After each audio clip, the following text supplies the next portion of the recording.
Get started here. Get started. We don't want to keep Erin online too much here. She's at home dealing with sick kids, so we'll get started here. We got enough for voting purposes and everything. So everybody get a chance to review the minutes. I thought they were well done. There was a lot there, obviously, Erin, and appreciate you going through all that with the bad volume and everything with the mics and everything. Oh, there's Rob. So do I have a motion to pass the minutes for last month? Yeah, I can motion to pass the last minutes. Second? I'll second. Thank you. So they have been moved and approved. Also for the recording itself, I want to put on there, Erin, that because I obviously you're using the recordings, just to remind you that we want to put the votes that we did this past week for all these GIS days. So that'll remind you to put them in the minutes for next month. So okay. I just wanted to make that statement. Okay, so you want the votes on the was it the GISD web apps or applications? No, on all the GIS days, the all the meetups that we're having, the Helena one tonight, yeah, Billings, Bozeman, and then Missoula now. Yeah, Erin, I can get you the language on that one as well. There was a fifth one, so we had the 4 meetups, and then there was a 5th one regarding that weird data request that we got. Right. Yeah. So that one obviously we declined, but we at least gave her some resources to folks to reach out to. So exactly. Yeah. Easy enough. Okay. All right. Cool. Okay, first thing on the thing we have Erin. I will give you the floor so you can get out of here as quick as possible, Erin. Thanks, Mike. I appreciate it. Sure. So, can you hear me? Yes, we can. Wonderful. And probably like most people in Helena, my kids have the flu. So, did you want me to stop sharing or? Actually, I am working from my phone because I had to run from another appointment and my personal. So if someone could actually just click on that link, that goes to the. I can do that. Yeah. Thank you.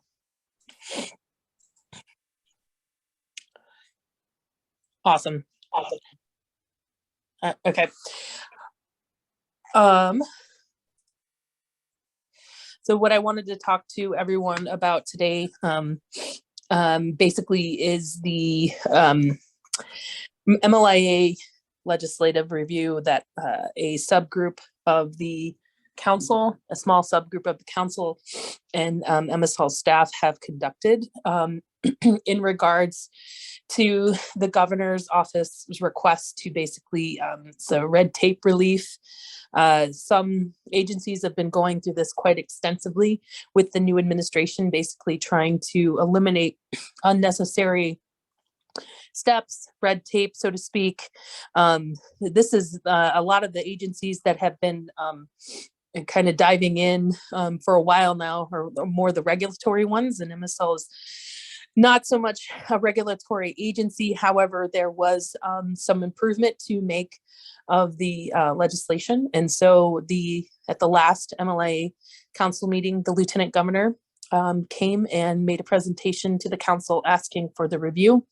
And what we think that it does is basically it tries to modernize the language while modernizing and improve the language. And one of the specific requests was the amount of appointments was pretty high. We're one of the bigger councils in state government. And so there was a request to basically pare that down. And so the biggest change that you'll probably see immediately when you open up the document is to updating the terminology from land information to geospatial information. And you'll see that reflected throughout most of the code. And what we believe is it just modernizes the terminology. Not a lot of folks understand what land information is, geospatial. The term geospatial has been around for a long time. It's a widely used and accepted term. And also it aligns with the federal passed legislation in 2018 of the Federal Geospatial Data Act. And so we thought it was time to update that. And so I know, Mike, you've been scrolling through. So the first, and that's fine. Don't worry. The first page basically updates some of that terminology there. And then what you start to see basically in 90-4 and 90-1-404 is a removal of some of the kind of constrictive administrative requirements that we've had over the past few years. Having an annual land plan, it leads to a lot of planning and maybe not a lot of review. Hey, Aaron? Yeah. I had a quick question. So this whole area up here, is that what's gonna replace right down here? Oh yeah, so let me go back. So the way that legislation is updated, anything new is underlined. So this is how the legislative process works when you're updating legislation. And anything that is removed has to be stricken. And so it's not just deleted, it's stricken. So those I are the, understand that, but I mean, right here, I mean, you got the word land here, but this is the same sentence up above this big writing as this right here. I just want to make sure that this up here that I'm highlighting is actually replacing this sentence down here. Is that, am I understanding that correctly? yes. What page are you on? I'm just on the second page, and it's Okay. it's like that in all the big titling. So because I noticed that, oh, well, this land got missed, that should be. Oh yeah, and that might have been on purpose, and that it'll just be a swipe and replace later. Actually, that's a good point. I'm not sure why. I'll talk to Jenny. To take one step back, the two members of the council that helped with this review was Dan Staley and who's the Marls representative, and Lee Mackles, who's one of the local government representatives. We were also assigned Emily Dardis, who is a law student and also a employee of the governor's office, to help with the statute. Okay. Thanks for catching that, Mike. I'm sorry, I didn't want to throw you off course there. I was a little confused at that first, because I was starting to highlight all this land that you're missing, and then all of a sudden I'm like, oh, this sentence is the exact same thing. So maybe that's just replacing this sentence here, and they've got it. No, yeah, that land will need to be updated there. I'm not exactly sure why that happened, but I will as a result of this meeting, I'll go back to Jenny with that. Yeah, it's fine. how you are staring at something and you don't even see it. Okay, so in replacement of doing an annual plan, we'll basically create a strategic plan, which we've already started that process. We've had several strategic plans in place in the past. And so basically we will continue to plan annually. It's just not going to be a requirement of the code. It might be something that's placed into the rule making process. And then in addition to the strategic plan, so I just wanted to note one thing. Over the past probably 5 or 6 years, if you follow the grant priorities, that's one of the things that needs to be done, is prioritizing the information that needs to be collected by the stewards. And then the GIS coordination work that we do, but also the grant program. And those really haven't changed. And so that was one of the other reasons we kind of saw that an annual land plan wasn't necessary per se to be refreshed annually, because what we've done as a council is basically adopted the previous one with very minor changes. And so to kind of reduce that administrative overhead, we'll go to a more strategic planning process with an annual work plan that will likely be coordinated with the stewards and the council and our stakeholders, such as the Magip community, and then also just presented to the council and the commission, but nothing where it's statutorily mandated. And then, I'm sorry, I'm just going to make sure that I'm not missing anything major here. I guess the next pretty big change is the actual um, size of the council. So it goes down to a 12-person council. And really, it's just administratively, it's a very difficult council to maintain a size this large. We've had an active council throughout the years, and we really appreciate all the participants. And so we wanted to try to keep the makeup somewhat similar, just reduce the actual amount of persons in each position, so that instead of having 4 directors of state departments, it goes down to 1, and so on and so on. I really thought that local government is one of the things that I kind of wanted to make sure is that we just have such a variety of local government here in the state that I wanted to at least make sure that we've got 2 in there. So the plan would be to hopefully have government folks from government who represent maybe small government or a larger government and a city and or a county, and that ability is there to have like multiple reps.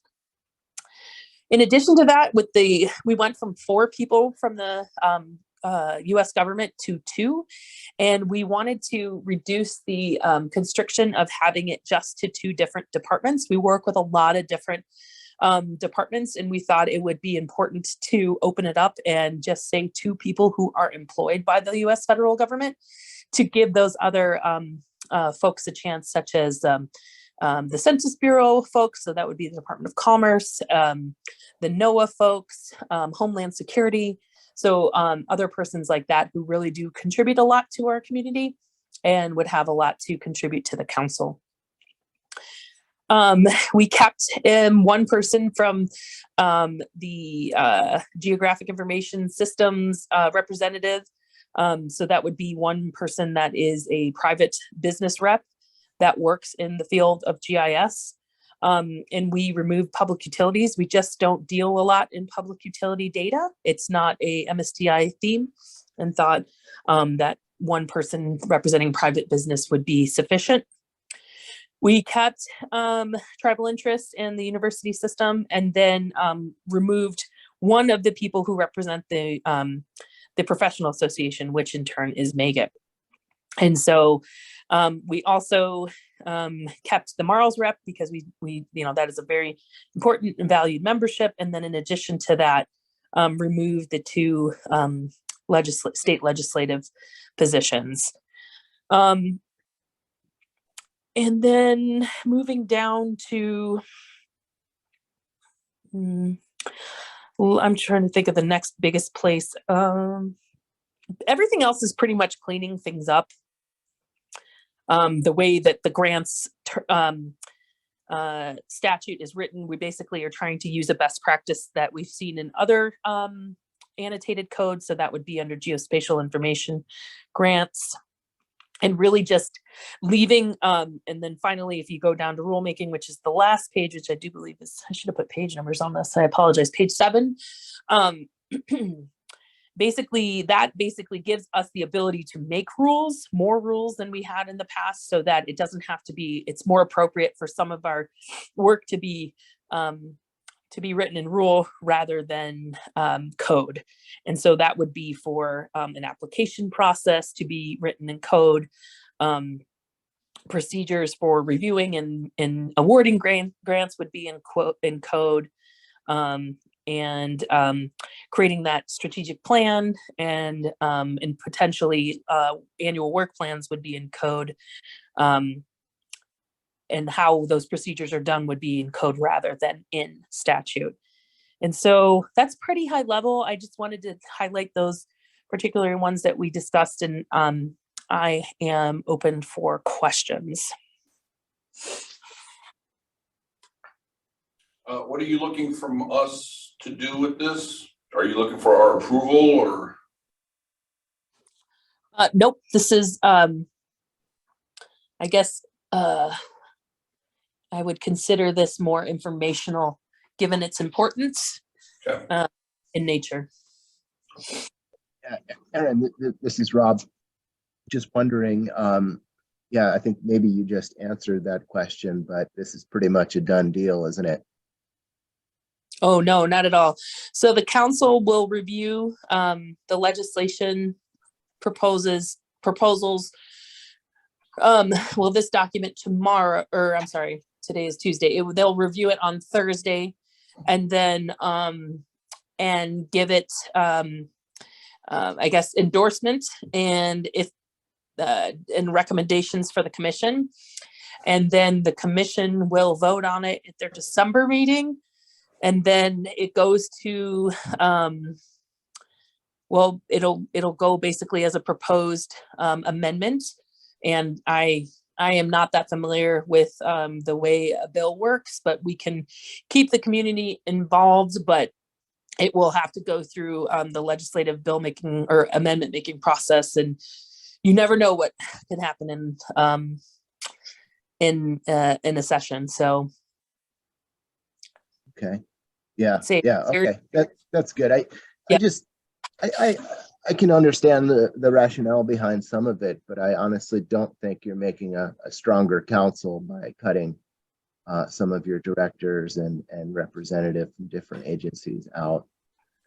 You know, because it seems like arbitrary. Well, who, you know, which agency director will be part of the committee, and how will that information get related to the others? And That's a great question. So how it's done now is so the state library obviously is a state body and state agency. So we'll have the state library as the chair or rotating chair, and then the CIO and or well, no, I'm sorry, that hasn't been changed.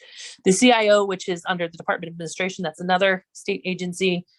Those two are permanent members on the council. And then the basically the workflow that we would propose moving forward is that the council rep would work with the GIS Managers Forum, which meets every other month, and that's made up of GIS state leads and or managers, and relay any information that way and that manner of workflow. So that body has been in place for at least 6 or 7 years now, and so that would be the intended flow of information and communication.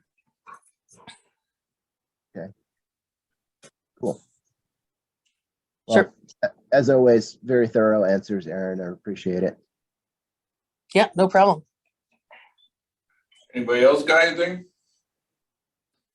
Yeah, Aaron, I'm totally new to this, but did you mention that there was a paring down of the council, including the Magip representation?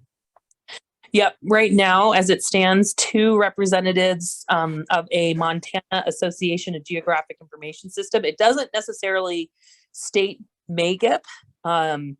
And I think at the time, I don't think Magip existed. I think it was in the process of getting formalized. There was multiple groups, MGIC and another one. There was like a local government group and then a state group. And those 2 groups merged to form Magip. And so basically the person has to be a member of a geospatial professional organization. And as it stands now, that's pretty much Magip. Right. Yeah. Yeah, that's basically just cleaning up language there. And so, yeah, it does reduce those positions right now from 2 to 1. Were we even using 2? You know, I think we had 1 position open, vacant, and no, we had multiple positions vacant right now, and we had been trying to get it filled, but I think one of those was the professional association rep. And it's just that we had been, you know, it's not that there was not a lack of people that were requesting appointments or recommendations. It's just that we had not heard anything, unfortunately, from the governor's office. I think the governor makes over 800 appointments, and it's a pretty busy job. And so I think it just got kind of stuck in the mix, unfortunately. Yeah. Aaron, I don't know if you mentioned this because I know you mentioned it at our staff meeting, the staggering of appointments going forward too. I Oh, think, yeah, yeah, I think that'll help yes. keep this, more to capacity than it has been in the past. Yes, thank you. Yeah, I should mention that. Thank you. That's perfect.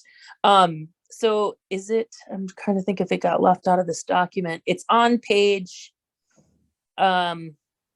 yeah, thanks, Jeff. That's important. On page 4. So in the past, it was a 2-year term. And we asked for it to be a 3-year term because sometimes it takes about a year to understand and learn the process of, what it takes to be a council member, and then all the different pieces and parts of the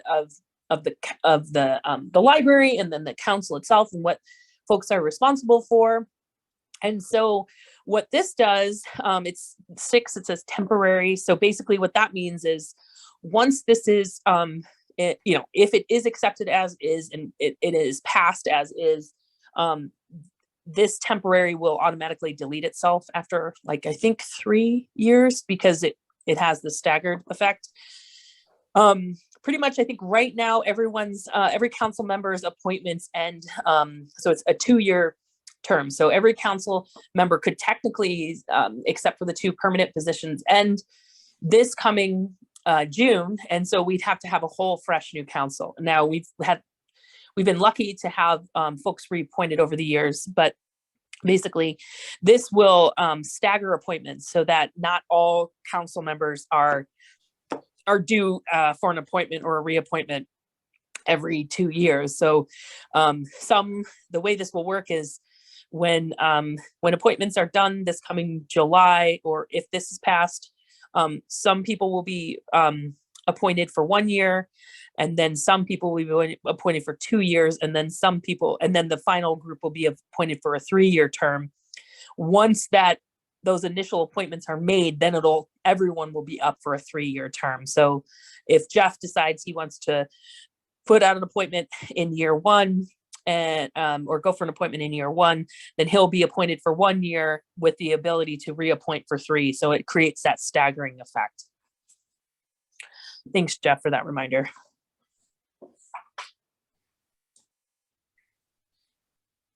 Okay, anybody else?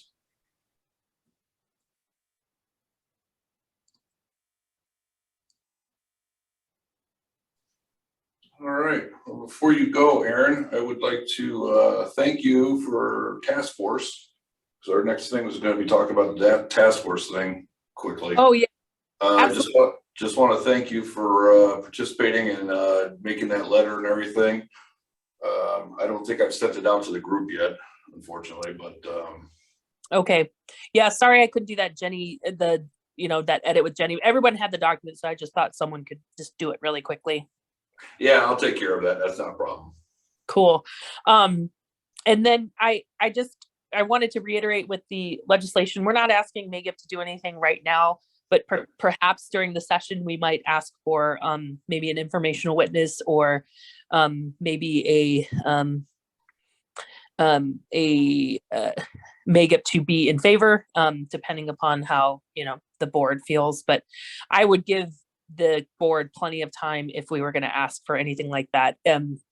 We would of course want you to be in favor, but of course, in the process itself, if you had issues with it, I would, because of the way that you're structured, you definitely can go and give testimony on this if it does move forward. Yeah, we'd appreciate that, but yeah, just keep us in the loop, and yeah, absolutely. Cool, thank you. Thank you so much, Aaron. Yeah, and I'm going to drop off unless anybody has any other questions, just because I'm here with the sick kiddos. Yeah, absolutely. Anybody, one last time, anything else for Aaron? How many total members are there gonna be then? I just want to write that down. 12, Oh, it pairs down from a previous, pardon my 22 to, ignorance. yeah. 22, okay. Yep. Okay, thank you. Yeah, you're welcome. And then the council meeting will be on virtual only this Thursday, so everyone's welcome. Hope you can be there. And Mike, I think I have you on the agenda. I see that, so yeah, I'll be there. Anybody can be in your stead if you can't, so that's fine. Thanks, everyone. Take care. Thank you, Aaron. Bye-bye.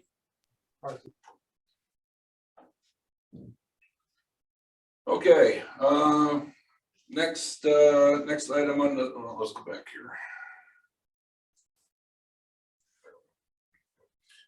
Just give an update on the task force discussion and the membership fee thing. The task force has, while we talked, we agreed that the task force should write a letter of approval if they approved, which they did, well, a consensus. And we felt like it would be a good idea for them to document that by writing a letter. And that's what I was mentioning to Erin, I was thanking her for. She wrote that up. We put the names on of everybody that wanted to be included. Jenny did not want her name on there, so we will be omitting that. And then what I'll do is I'll send that out to everybody to take a look at. Basically, they were an approval of what we had discussed back at the strategic planning session. So I think what we'll do is I'll send this out probably today or tomorrow. We'll do some kind of survey, 1, 2, 3 voting on it to approve it.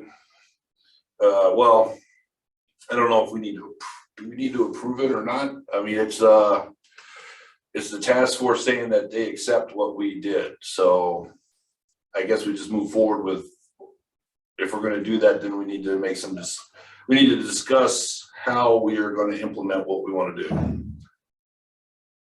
But I guess we can approve the letter too, as well as accepting their decision.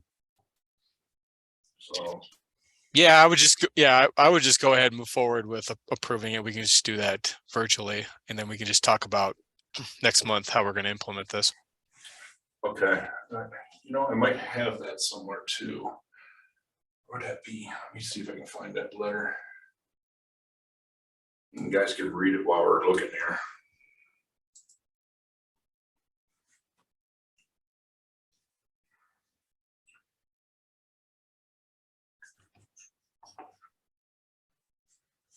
Mike, have you received any comments back from Michelle at all?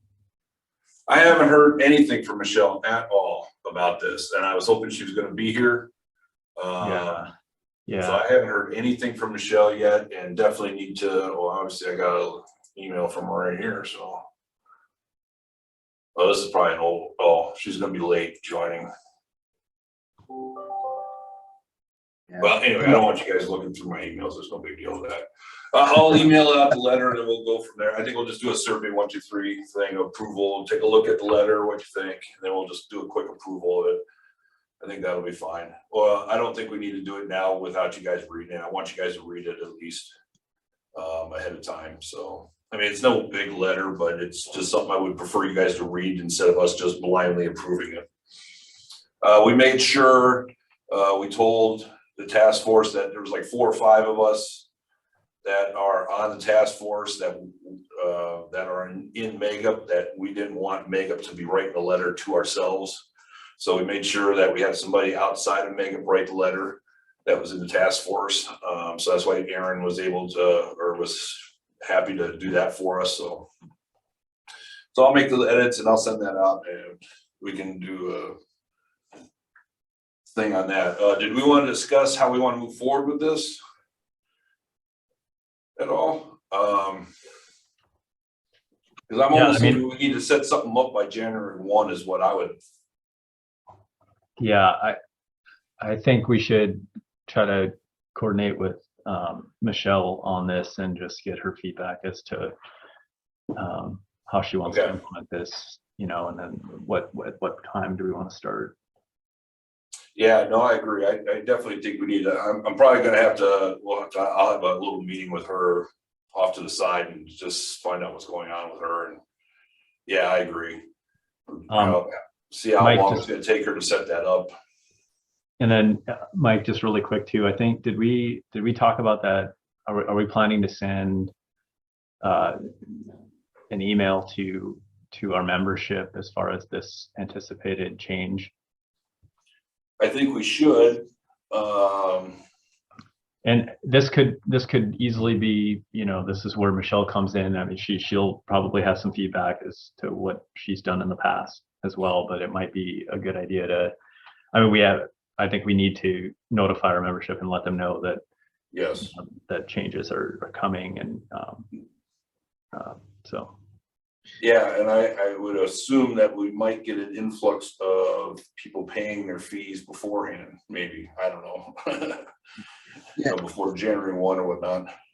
You know, along those lines, as part of, and maybe that's still some of the administration pieces we have to figure out, but you know, have we made decisions about do this like one date, you know, for renewals, or this Right. everybody has their own anniversary date kind of thing? Yeah, that's definitely a good question, and definitely want to ask Michelle about. Yeah. But, for sure. I mean, I we'd have to ask Michelle, just like Mike would say, but like I honestly think that's way too complicated, and but maybe it's easier to do that. Maybe it's easier, maybe it's easier in practice than I'm thinking about. But you're gonna have to prorate everyone's costs. You know, so say you make this date March 1st. All registration is due March 1st. Well, the folks that, you know, paid in April of last year, you know, essentially theirs wouldn't be up until April. So then you're prorating a month for theirs. So they'd have to be paying 13 months when theirs is up and all this other stuff. You know, so it does, I think it affects everything if you were to implement that. But if you were just go the route of, you know, whenever your anniversary date is, that's when it's due, you know, but Yeah, I can see a pro and con for both. for sure. And I can see, you know, initially it could be kind of a cluster, you know, but on the other It hand, will it's not be. like we got thousands.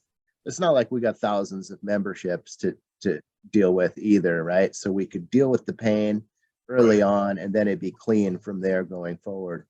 I agree. Yes. Yeah, I mean, you're right, Rob. I mean, the folks that are going to come in, you know, obviously for the next couple months for their memberships, you know, theirs wouldn't be up for a whole nother year. So really they're kind of taking, you know, they're kind of, I wouldn't say taking advantage of the system, but they would be in a sense that they're either paying their dues ahead of time now, or their It anniversary is date what it falls. is, you know. Exactly, it is what it is. Yeah. Unless we force that March 1st date, everyone comes due again, and then that's essentially the date. So we'd have to see how complicated that is first, I think. Right. Yeah, And I definitely and- want to have a conversation with Michelle first. Answer, And hopefully she can answer some of those questions, and then I think we'll move forward with the letter to Good notify call. the membership. Yeah, I think that's an important piece to include in that communication. And, you know, there might be an opportunity to, you know, coordinate this with the conference. You know, either immediately ahead of time, and so, you know, all memberships are established or renewed or updated at that point. Right. Isn't it basically affecting anybody who renews prior to their anniversary date? So whatever time period is before their anniversary date could be prorated, maybe through a script. I don't know. And I have no idea. I don't know how Wild Apricot would work for that, so. We'll have a stack of $5 bills at the conference registration table, and we'll we'll Oh, deal yeah, with there it. you go. We'll leave that up to Nate to do that. Thank you. Okay, all right, so we'll move forward with that a little bit. Definitely gonna need to talk to Michelle, and then we'll get to the letter.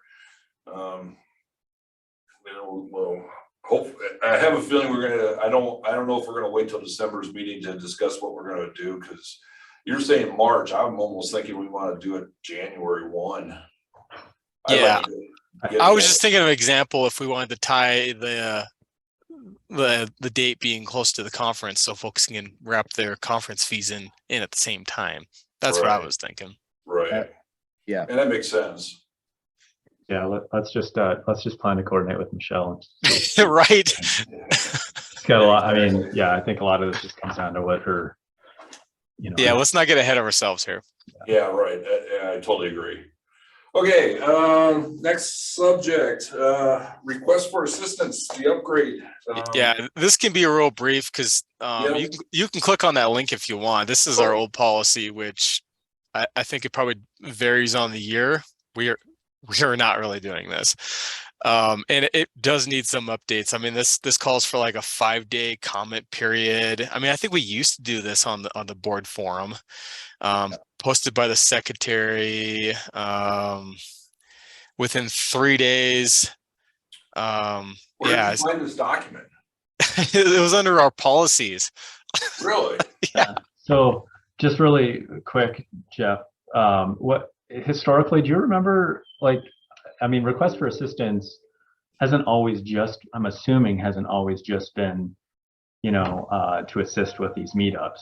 So there must have been a legitimate reason as to why these were structured this way. Yeah, so I think our main 2 requests is either meetups or a GISP letter or support letters.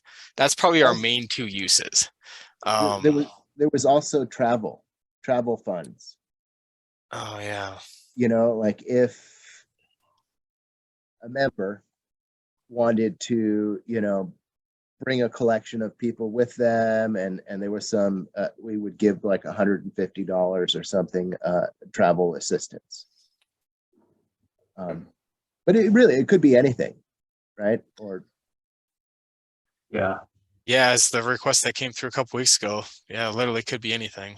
I mean, to be honest with you, I didn't even know we had a policy with this thing. I just thought we'd get the request, everybody looks at it, votes on it, and moves forward.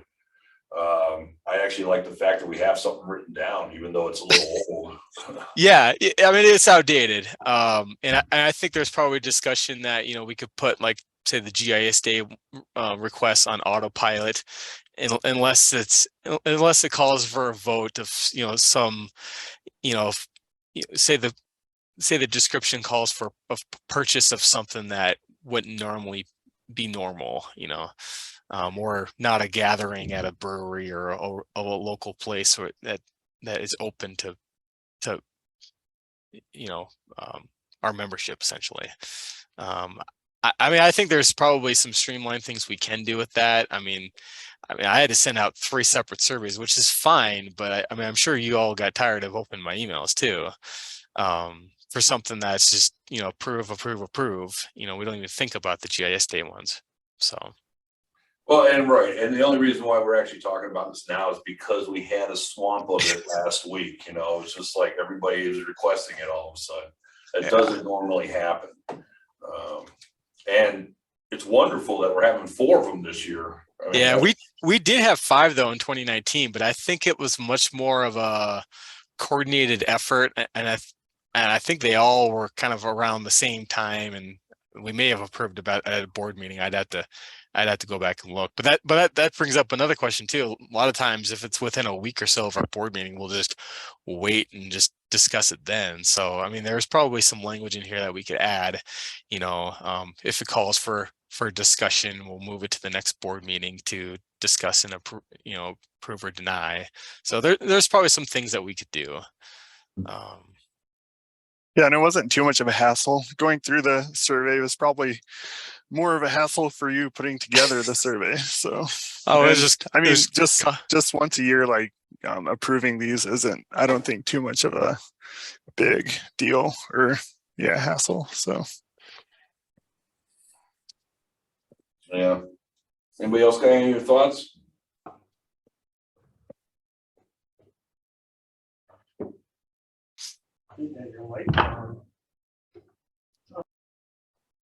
No.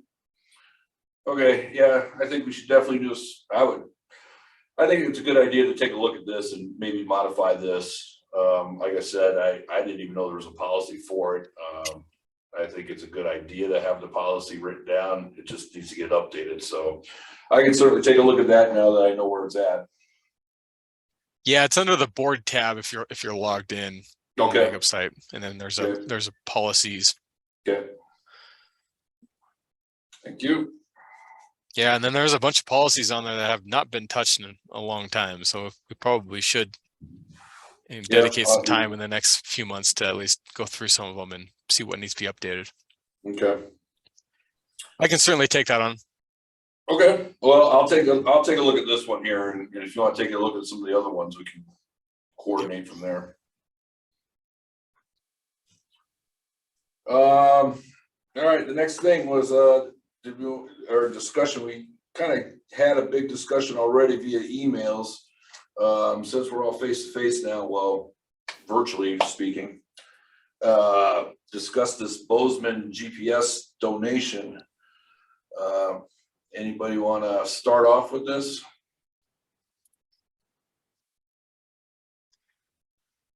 I mean, I can give a slight, I guess I'll give a little slight background of what happened here.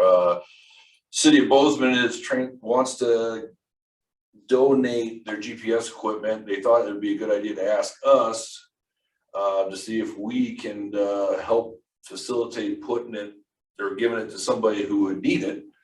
That was the initial thoughts, and then the conversation kept growing to the point where, oh, why don't we just give it to you, Magip, and then you can donate it out whenever you want to, and or loan it out. Then, of course, that got into a whole big discussion of who wants to tackle that and hang on to the equipment, who holds on to it and stuff, and whatnot. And I sent a final letter. You know, I never got anything back from Gail about that, so I'm assuming she got it. Did it? Oh, never mind. I know I said something to the board telling everybody what I sent Gail. Yeah, she didn't. Yeah, she didn't respond to me either. So, well, Okay, so- on your email, so she didn't just reply to just one of us. I don't think so. Okay, Unless Jeff got something, but I don't think so because he was CC'd. So all right. I did So, not- anybody got some thoughts on this then, or any further thoughts on what we were discussing before? I have some ideas. I think I've kind of expressed them mostly already. So nothing super different there, but I think it's important for us to act decisively and quickly on this and not make a huge deal over it. Because, you know, it's kind of a nice gesture from the Bozeman group, and I think they'll probably get some kind of a benefit by making a donation. So part of me thinks we should accept the donation, done with that, and then consider how we can redistribute that. You know, either in terms of an award, or maybe we put up a call for proposals, and nonprofits or educational institutions can make a proposal as to why they should get one or all of the units. And then we still have some left. Maybe we can make an auction and put that money towards the scholarship fund or something of that nature. So it's a little bit more stuff for us to do, but I think in the end, we don't want to set a precedent where somebody makes wants to offer us something and then it turns into an ordeal for them.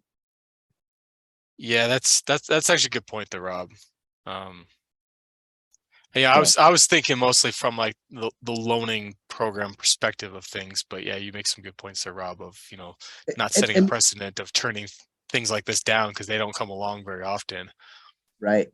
And it, and then we are the organization, we have fingers with a lot of other, we have members that we can reach out to and therefore broaden this organization's intention. Right. Well, and that's kind of what I expressed in the letter to Gail. Is like, look, we can give you all emails. Yeah, that's bullshit. They could just throw it in the river at that point. Well, I mean, it's not worth their time. It's not worth their time to do it, but we have these connections and we can let it ride. But Jeff, I like your a very interesting clarification is we take this in, we do something, and then we distribute it, and that's it. We're not going back and forth, right? I think that is a really good distinction, like with the loaning and stuff like that. Yeah.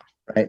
Because furthermore, these are older units and their future life is limited. So if we can enhance some organization's effectiveness in the near term, that'd be great.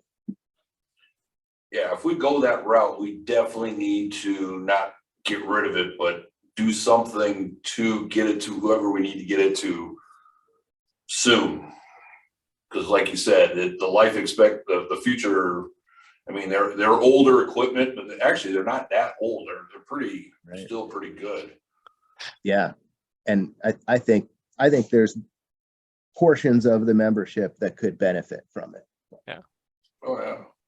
Well, when I was in Great Falls, we still had, well, and Aaron probably still has them. We had units from, 2002 and 2006. So Yeah. those are Yeah. those are getting up there too. Yeah, you guys want these? I got them right here. Just kidding. They're way too old. Yeah. I mean, that brings What up a about- whole other point, I mean, we gotta make sure that Tremble, still covers or, what's the I don't word? think we'd have to there, Mike, though, Yeah. because No? I would say that's just probably one of the things to expect if you were to take this on is you got to get it licensed by Tremble. So I mean that's I guess that's just the deal. We can probably give them some contact information from Frontier Precisions. They'd be happy to help you out. Get Okay. these units up and rolling. If they need cleaned, if they need any sorts of resets, any of that kind of stuff. So Okay. Well, that's fine. I mean, we can certainly send Gail an email again and say, hey, look, we've talked about it now, and we've decided that we want to accept the donation. Yeah, this would be a great thing for our media thing, right? I mean, that would be a really nice communication that could go out there. Hey, we're the beneficiaries of a gift. We'd like to, put out a call for proposals for people to get these.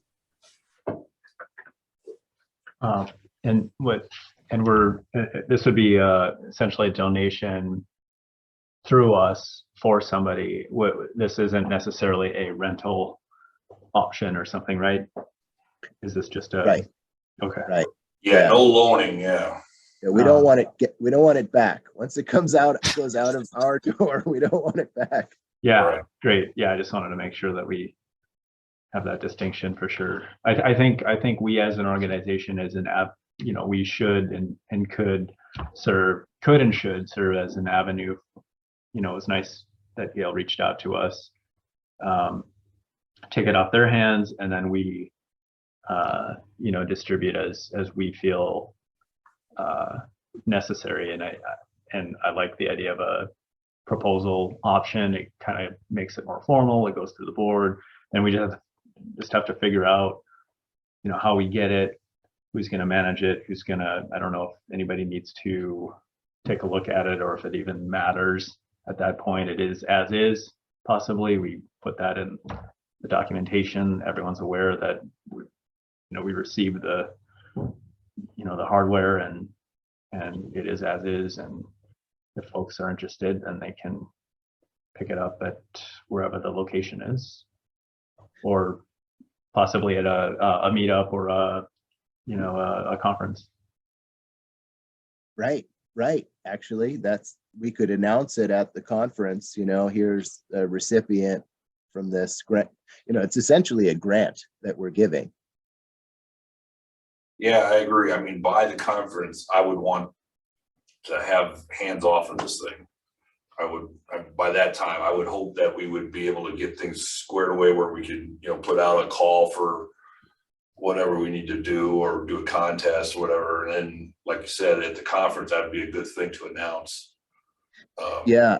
And I think if we still get this donation and once we get it, we could take pictures of the different items and maybe we could advertise it in a number of ways, like the whole package or just the GPS units or tablets or whatever they happen to be. And so, yeah, there could be some different ways of communicating that.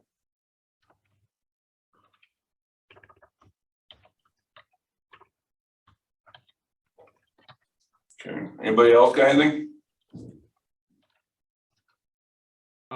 I can chime in really quick and say that we did test out these units, and they do still work.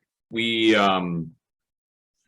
just were unable to donate them locally. We had some chats with MSU, and I think they recently upgraded their GPS systems, and I believe Gail reached out to someone else locally as well who had just already upgraded. So they're just kind of sitting around, and we thought they could be put to use instead of discarded, but they do work. Awesome. Cool.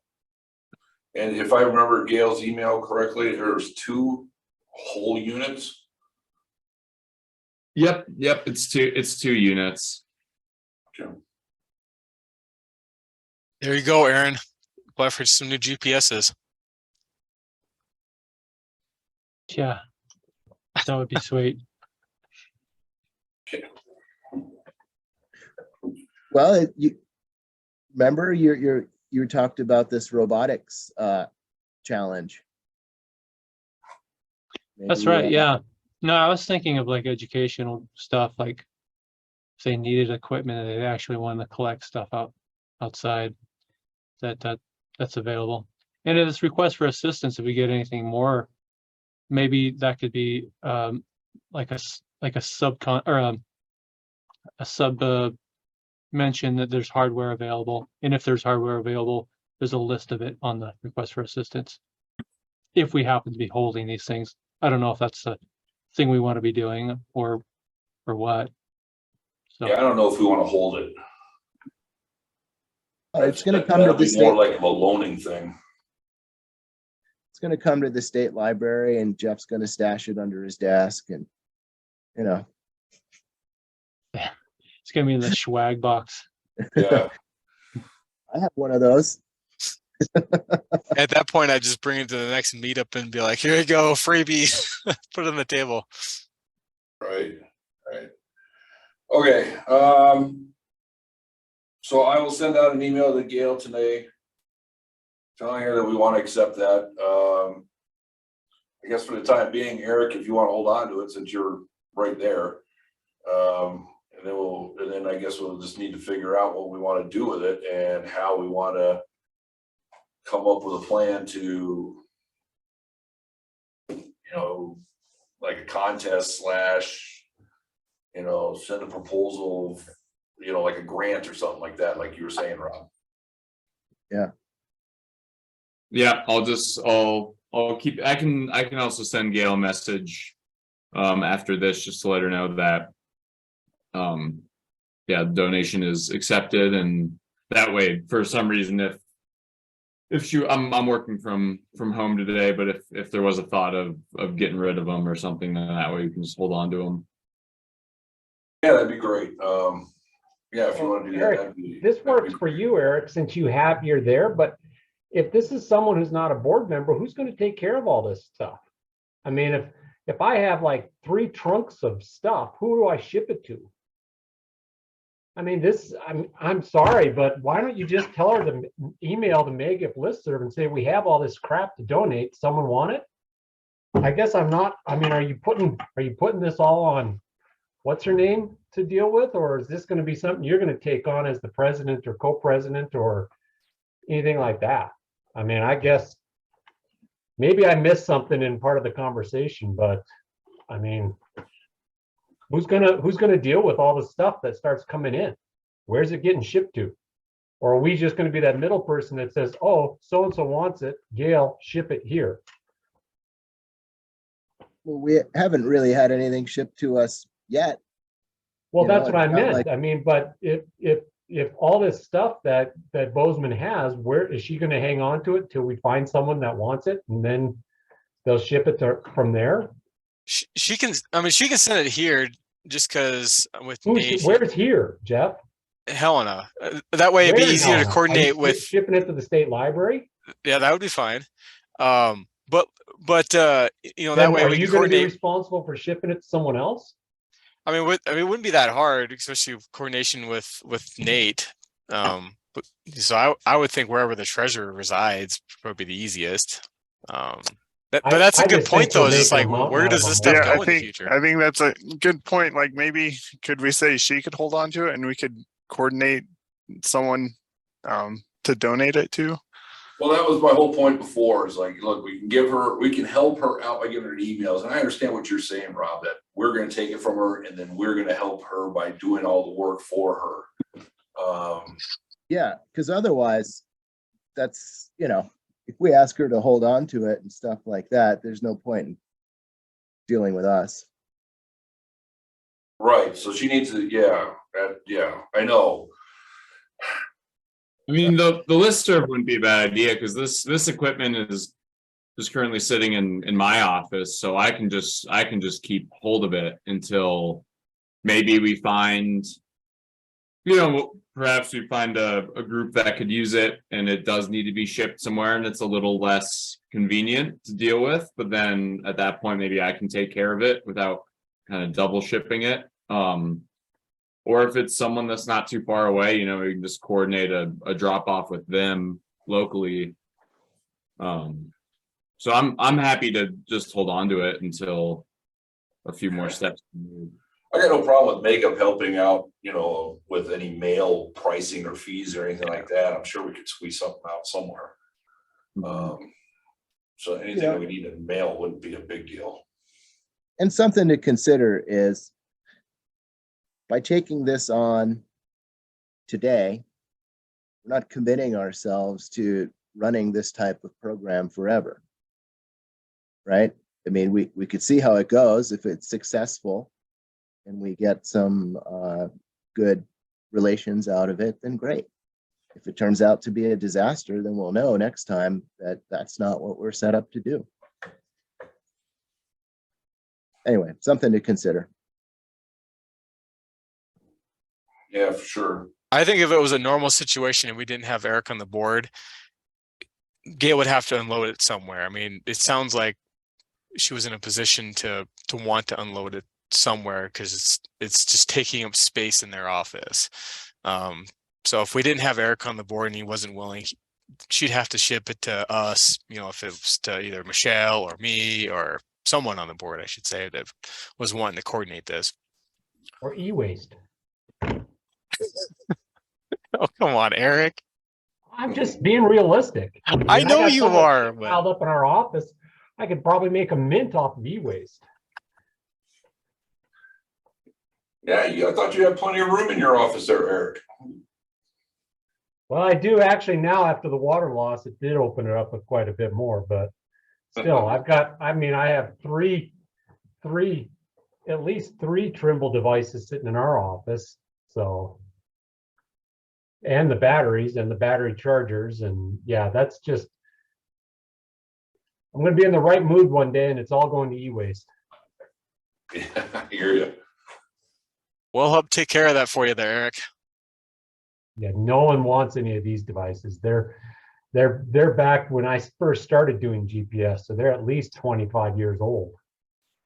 Oh, man. Those are big backpacks, aren't they? Yes, they are. With those brick batteries. You could probably sell those to an auctioneer, some sort, a collector. I bet you they're worth some money. Yeah. Storage wars. Yeah. Let me do that. I'll find a storage shed and just leave them there and let the next guy deal with it. I think that's called our swag shed.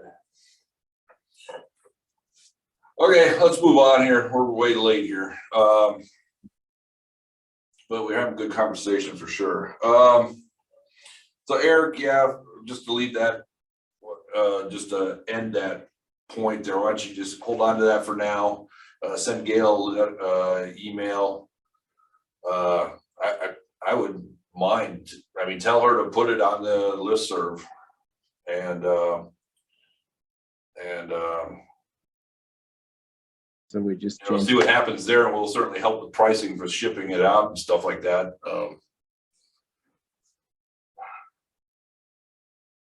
What? So now we're gonna pay for Gail to move the stuff?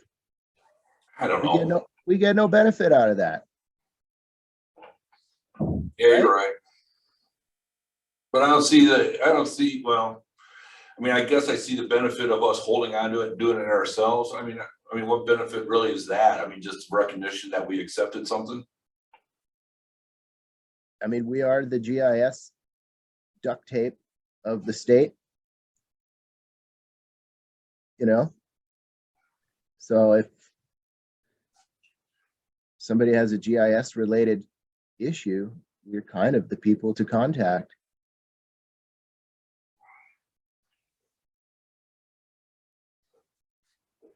But I think we should move on. It doesn't seem like there's consensus in the group, and maybe we could set up a poll or something of that nature. And Eric, I'm sorry that we can't get our shit together here. No, it's just, no, don't apologize. I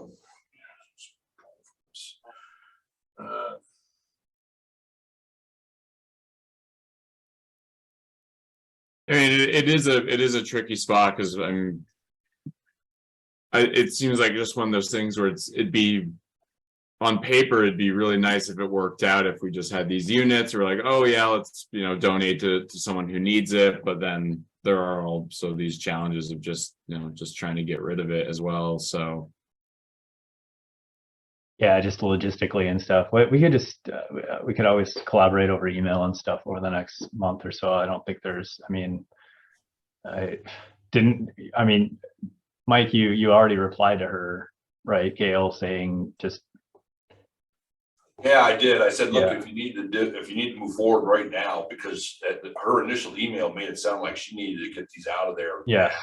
And it's like, all Well, right, look, if it's now, then go ahead and put it on the listserv and do what you got to do. We'll help you out with that. But we need to obviously talk about this a little further. there's a part of it because in our space, we as in the city, not the GIS department, just hired a sustainability specialist, and they are moving into our office space, and so our last sort of free spot was just filled. And so I think from Gail's end there was sort of some kind of maybe unfound panic to kind of clean up the office. That person started this week, and you can always stack boxes somewhere else. So I think in her mind, when she was sending out the emails, she was like, it'd be great if we could get rid of this before this person started. But in reality, there's really no urgency to it, other than these are old units, and if you wait another year or two, then they're going to be not as helpful to someone. Right. All right, I'll set up a poll with a few options. Majority wins. How's that? Done. Yeah, that works. That's fair. Thank you, Jeff. Yep. Thanks, Jeff. Just to go through the rest of this really quick, the work plan and achievements. I got the achievements pretty close to being done. Still working on the work plan. I will get those out as soon as I get those done. The salary survey is out. Thank you, Jeff, and it looks great. Already had some great comments on it. Obviously, we want to start on a new one tomorrow. Sign me up. Yeah. But no, I mean, it was that's a lot of work there for that, for sure. And well done. And make sure you give Steve some credit for that. Obviously, tell him how great it is. Yeah, I will. And the four of us were mentioned in the report. So yeah, and thanks to Aaron and Michael Kruger as well. Yeah, Aaron Vaughn. Absolutely. For the line dart sig, Jeff Sprock, I wasn't under the impression that we were going to approve this today. I thought we were just waiting on you to get more information, but I mean, we certainly can approve it if we want to move forward with this thing. Maybe I had my wires crossed. There, I thought we had left it at the last meeting that we'd put it on an agenda for a meeting to approve the SIG, and then we'd start it up in January, but maybe I've got No, I've got no problem with that. If you got all your information squared up and you think everything's good with you and Troy and we're not crossing wires with him and everything, I think we should be fine then. I'm okay with waiting until December, putting it as an action item on the agenda for December, since I just sent Troy the email yesterday letting him know what happened last month. So Okay, I think that'd be a good idea then. Let's just do that for December. Yep. And then December we'll move to approve it. You can still start in January. Yep. So. All right. And Rob, I got your message on LinkedIn about that, and I'd love to have you have your help in developing the SIG. So Yeah, I would participate no matter what. Excellent. Anybody else got anything on that?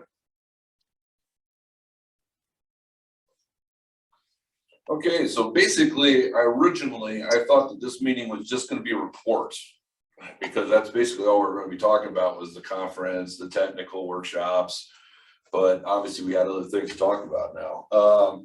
So let's get to the reports here, kind of quick. Nate? Yeah, I sent October's invoice to Full Scope. And the Wild Apricot hosting payment is coming up November 22nd, and so that's scheduled to be paid. And then I got the receipt for the Helena meetup last October from Erin, so I just need to mail her a check. And then yeah, I expect to get receipts from 4 meetups for GIS Day. So Yeah, just a reminder for everybody who's doing that hosting to keep receipts and send them to Nate. So, yeah, absolutely. Also, I wanted to bring up about the budget, because I know that when we approved the budget and then we were going to go over it again and maybe modify the budget, I'm almost thinking that we should just stick with what our budget is to the end of the year. And then when we get the new budget, you know, when we start doing new budget, then we can calculate the new fees and stuff, structure and all that stuff at that time. We may take a little hit with the budget this year with the negative, but I think that would be, I think that would be a good idea. That's just what I think. Yeah. And we can certainly discuss that later, but. Yeah. And Nate, if you could send me a copy of that budget too, with because I don't think we have it on the website yet. okay, all right, the one we passed back. Yeah, in- the one we passed. the finalized one. Then Okay. with the new figures, kind of for the cover letter for it, Okay. the graphics, I should say. So, all right, was that it, Nate? Yes, that is it. Okay, Rob, anything on scholarships? Nope. Nothing at this time. Okay. Magip, I saw him on here. Yeah, I joined late. I was on vacation last week, so I was kind of in and out with emails, but I got all of the GIS Day stuff set up. The web map contest is now open for voting. We got 9 submissions. Excellent. Yeah. Yeah, and then I'll close that at some point tomorrow, probably 2 or 3 p.m. And then I'll announce the winners. Is there anything else I need to do with that? I guess Jeff Hedstrom would probably know better than anyone. Yeah, well, I mean, any of us could help out with this, but probably just announcing the winners once SurveyMonkey has the results back. Yeah, and then notifying Nate who to send those checks to. Oh, okay. But yeah, then we usually post that the winners both on the website, which I can do that since Megan's out of town for the next couple of days. Oh, yeah. And then send it out to the listserv of who won. So,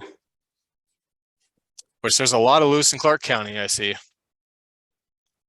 In the city of Yeah. Helena. Yeah.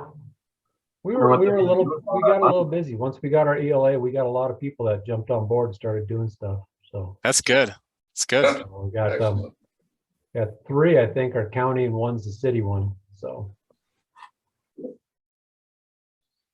Yeah, I was kind of thinking about ways to maybe figure out how we could get students to participate in GIS Day a little bit more. And I don't know how aware they are. Have we ever thought about like a student representative on our board? Yeah, we had an ambassador program for a couple of years, and then it died. Yeah, But- yeah. I think it falls on, I think it falls on the Magip membership people who are members of the university areas to be making a notice. I mean, I led off my lecture this morning with a whole presentation on GIS Day, and who knows, maybe a couple Carroll kids will show up at 10 Mile. I told them it was at 10 Mile and their ears perked up pretty quick. So, Free beverage. Free beverage. but you know, and stuff like that, it really falls, I think, you know, things like this, I think we should let them know, or let professors know, that anything they do as a class project are certainly applicable. You know, I have my advanced class in the spring will be making story maps to highlight and kind of, you know, showcase all their activities that they do throughout that semester. So, but there's other opportunities. I mean, there's all sorts of lesson plans that teachers can do to, you know, for students to build these story maps or any of these apps, you know, things like that. It's just about, like, I think, you know, we've done a good job of putting the emails out there. I think it falls on those folks that are members of the educational system to let their students know. So, Yeah, I think you're right, Eric. And I also think that it had that advertisement and communication has to start in September. yeah. You know, fall is a busy time for everybody, and springing GIS Day on people like a week beforehand, it's not effective. And then another gripe I just want to get out on the table is that a lot of people in the educational industry are not members of Magip. You know, every year we get some professors from the different universities showing up, and I'm pretty sure they're not all members. Yeah. You know, and so therefore they can't really submit for a request for assistance. So it leaves us in a sort of empty position. But again, we are not the educational institution. We're professionals, and we'll just keep doing what we're doing. Well, yeah, I mean, we definitely need to promote better, probably, obviously, to the universities. Yeah, I actually logged into my old University of Montana email, and I was on their listserv, and some of the Magip emails, probably most of them, are being forwarded to their listserv. I don't know, I couldn't find a listserv for MSU, but maybe a list of different listservs at colleges could be helpful to have as resources. Yeah, absolutely. Yeah, hey, it would be good to reach out to one of our members. He is the GIS instructor at MSU. His name escapes me at the moment. Frank Dower. Frank Dower, yeah, exactly. Maybe Mike, try to connect with him and see, you know, what are their channels of communication. I think we have a list of listservs and stuff out there that Michelle tries to coordinate with as far as sending emails and correspondence for the Big Sky GeoCon as well. So somewhere in Google Drive we have a pretty significant spreadsheet of contacts and listservs. So that's something that we can check as well. Yeah. Yeah, that's about it all about all for me. Alicia's created all those nice graphics for GIS days, and How's that communication going with you and her? great.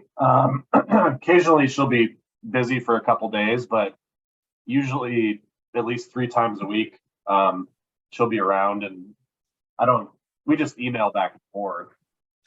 So it's been working well, I think. Okay. Cool. Yeah, I've seen a lot of stuff on social media, so I've been happy with it so far. Eric, conference committee? Conference committee, we had our first full meeting last week. It's going well. After once we're done here, I'm started writing it up earlier. I'm going to send out an email to everyone on the planning team. Hopefully we'll have a theme all settled. We had a few new members join. We have one from she's a student at MSU. So hoping we can get a little more student involvement that way.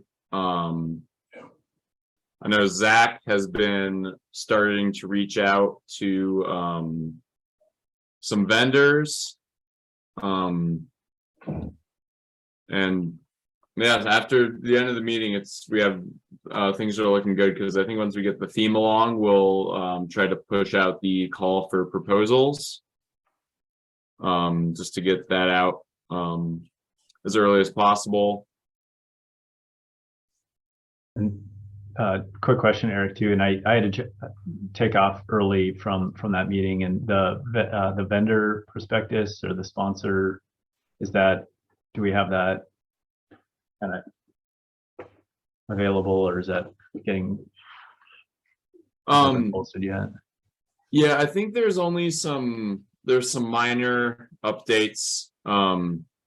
Zach was since how I've broken up the tasks a little bit more, Zach was going to kind of spearhead reaching out to vendors, and I think he was going to have a look through the prospectus and see if anything else needed to be changed. We Michelle sort of picked through a few changes that she wanted to make, but that should be available here soon as well. Cool. Yeah, thanks. And then we had a good conversation about the sort of the schedule of concurrent sessions, trying to maybe put a little more of a limit on the 30-minute sessions, still keep a few for those that truly can't fill a 60-minute time slot. But with the feedback last year, I think we sort of decided it'd be better to have mostly hour-long sessions, and sort of cut down on the 30-minute sessions. Yep.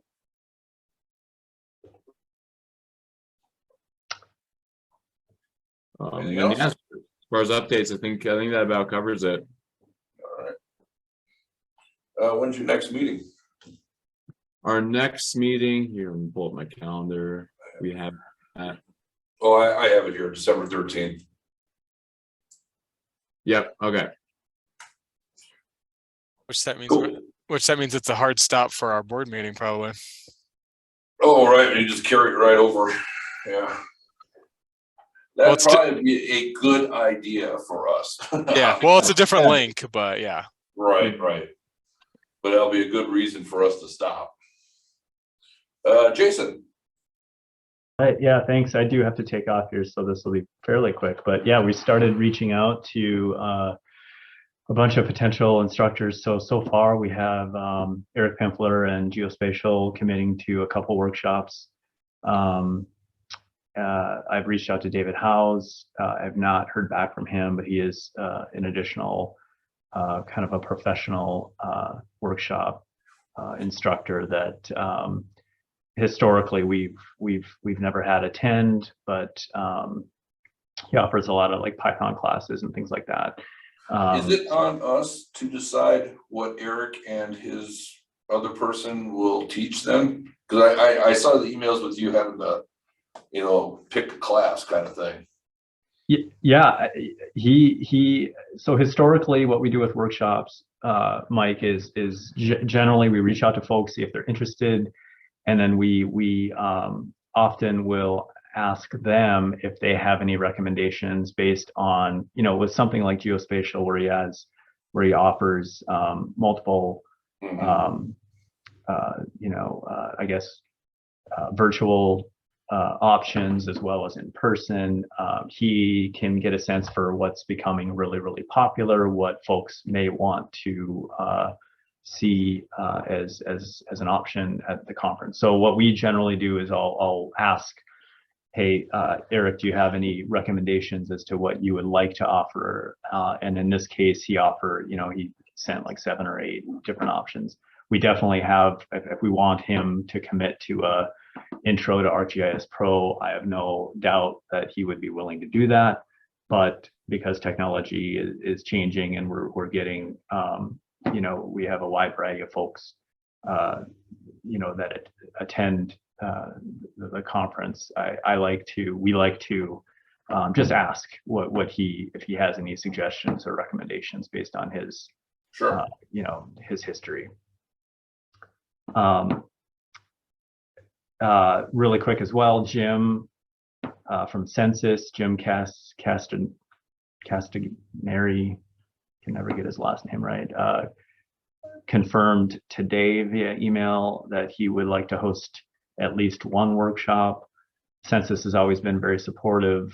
They usually offer a $35 simple workshop, but they go through some of their websites. They usually host a couple workshops. He and Lacey Lofton generally attend. Christian Hinterman, Department of Revenue, has committed via email that he will host his SQL queries of revenue data again.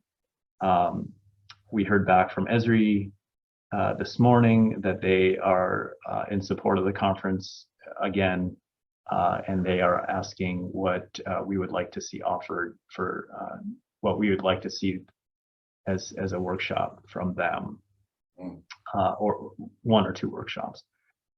Kyle Engel from Frontier Precision has also confirmed that he would like to host 2 workshops. He confirmed this afternoon, and really quickly, his workshops are, he would like to do a fieldwork session on utilizing Esri Field Maps application with the Trimble antenna running an RTX subscription and its corrections service. Also showing how to use Montana State Reference Network as a correction for the DA2 antenna. So that's one. Second one is mobile and aerial LiDAR solutions and point cloud extraction into a database. So a couple of these folks I've not replied back to, but I will. So yeah, as you can see, I mean, we're starting to get to commitments, which is really good. And well on our way already. Yeah, I'm within the last week or so, we've had some good commitments. So and I don't know actually, I have sent out Eric Pempler's suggestions to our workshop committee and some others. I don't believe I've sent it to the entire board, so perhaps due to there's only been a couple of responses as far as what if folks have any recommendations. So maybe what I'll do is just send that to you guys as well and see if you have any suggestions as far as what he offers. So okay. I'll make note of that. So that's kind of what we're focused on. I'm planning another workshop meeting probably at that last week of November, but right now it's just contacting folks that we've historically had attend, personally contacting them and trying to coordinate what they would like to offer.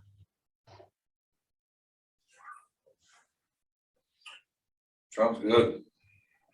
And I am CCing Eric and usually Mike and Jeff on this as well. Yeah, thanks for sending all those along, Jason. I've been keeping those so that, because then that'll help plan when we actually do start to work out how we're going to break down the concurrent sessions and the workshops and the whole schedule of everything. So thanks for doing that. Absolutely. Okay, sounds good. Well, Megan's not here. Eric, you got anything from Emily? Nothing more. You had Aaron on earlier talking about the one big ticket item, but MLIAC has its meeting this Thursday, as she stated. It's virtual. You can find the agenda and all the connection stuff off of their website. So, but yeah, so I guess there'll be more to talk about after Thursday's meeting, I suppose. So, All right, we'll take notes.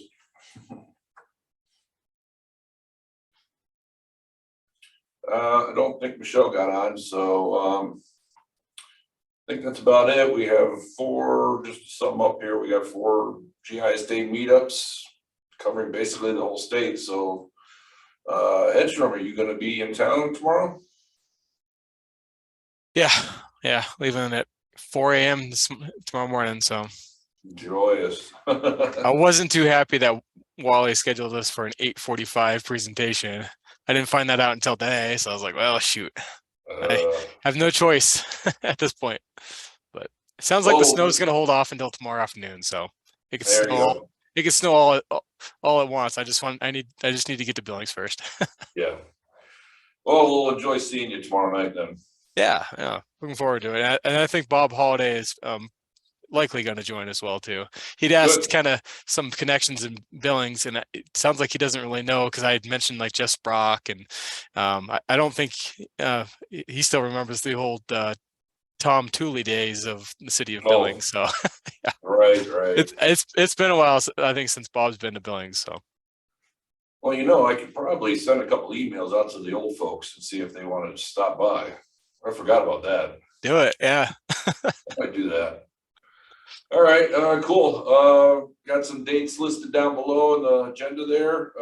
Next board meeting is December 13th, and then we got the next one in January is in person in Helena. This was definitely an involved conversation, but good nonetheless, I think. It's always good that we all get together and talk, I think, whether it takes longer than we wanted or not. So appreciate all your input and everything. Anybody else got anything else they want to say? I'll take a motion to leave. Everybody wants to stay here? Oh, I'll do a motion to adjourn. Anybody want to second that? I'll second. All right, good. All right, guys, enjoy, and I will send some emails out here, and we'll take care of what we need to take care of. All right, we'll see everybody later. Thank you. Thanks all. Thanks. Bye. Thanks, everybody. Yeah.